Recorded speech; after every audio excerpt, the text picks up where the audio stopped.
السلام عليكم ورحمة الله وبركاته. فيديو جديد معانا هنا في القناة. قبل ما نبدأ الفيديو كده، الواحد محتاج كام لايك كده على كام مشترك عشان نوصل 1000 مشترك إن شاء الله بيكم.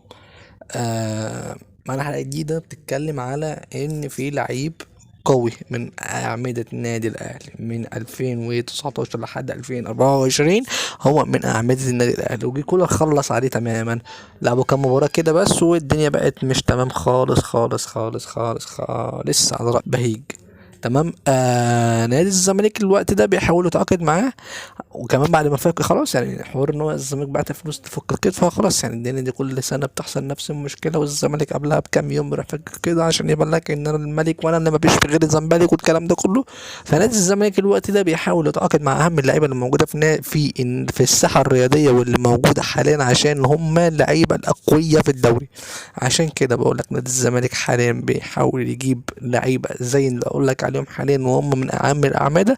واحد في نادي الاهلي، وفي واحد في نادي بيراميدز، وواحد في نادي سيراميكا كليوباترا، واحد كمان في نادي حرس الحدود. ده من في نادي حرس الحدود الحارس عبد العزيز البلعوطي اللي موجود حاليا في نادي حرس الحدود. ومعاك كمان لاعب زي اللي موجود في نادي الاهلي، وهو محمد مجدي قفشه رسميا في نادي الزمالك بموسم جديد. وزي ما قلنا قفشه لاعب منهم، وفي لعيبه كمان موجوده من نادي الزمالك هتمشي من نادي الزمالك زي زي محمد عاطف، زي مهاب ياسر، زي ايجو، زي دونجا، زي مصطفى شلبي، زي كمان معانا مصطفى الزناري كمان هو كمان ماشي من نادي الزمالك.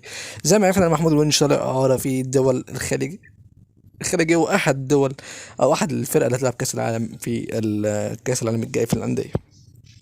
محمود زلاكا جاي من نادي سيراميكا كليوباترا، وجاي من نادي بيراميدز عبد الرحمن مجدي، وجاي باك يمين مصري وعالمي كويس جدا. هو باك يمين مفاجأة شوية، لكنه يعني انا بصراحه مش محتاجه إنه عنده عمر جابر، لكني انا احتاج باك يمين لعمر جابر. اكيد بيبقى في جيله ماتشات بيصاب منه كمان نظرا لكبر سنه، فانت محتاج باك يمين كويس في الدوري معاك. وكان في عدة اسامي مطروحه، وكان منها حمدي نقاز ترجع نادي الزمالك تاني، وكان في منهم كمان واحد زي اللي هو بتاع العراقي، كريم العراقي. كمان انت في كان واحد زي احمد محسن بتاع اللي كان بيلعب في الاسماعيلي، بس كان في ناحيه الشمال مع فتوح وبنتايج. ففي لعيبه كتير جدا هتمشي وهترجع نادي الزمالك. طيب احنا قلنا قلنا عبد العزيز البلعوطي، وقلنا زلاكا، وقلنا عبد الرحمن مجدي، وقلنا قفشه. تمام. وفاضل لعيب كمان، ده بقى اللي حكايته حكاية في نص الملعب. احنا عرفنا ان حمدي فتحي مع النادي الاهلي هيمشي بعد 6 شهور من كاس العالم، وده مش كلامي انا، لا ده كلام رسمي من نادي الوقر والعقد بتاعه مع النادي الاهلي.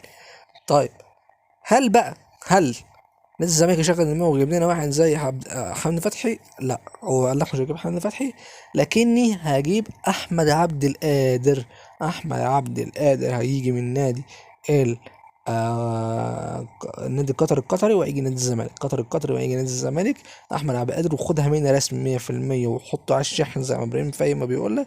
لا انا مش بقول لك حطه على الشاحن، انا بقول لك خليه على الشاحن دايما، وما تشيلهوش. احمد عبد القادر رسميا في نادي الزمالك مدة لا تقل عن 4 سنين. الراجل ده هيبقى في نادي الزمالك حتى لو مش كويس.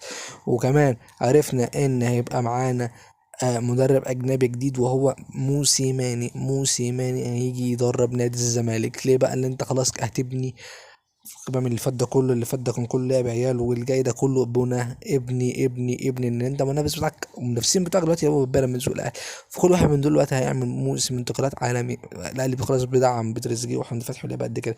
تفتكر هينجح مع نادي الزمالك ولا لا؟ اشوفكم فيديو جديد. سلام عليكم.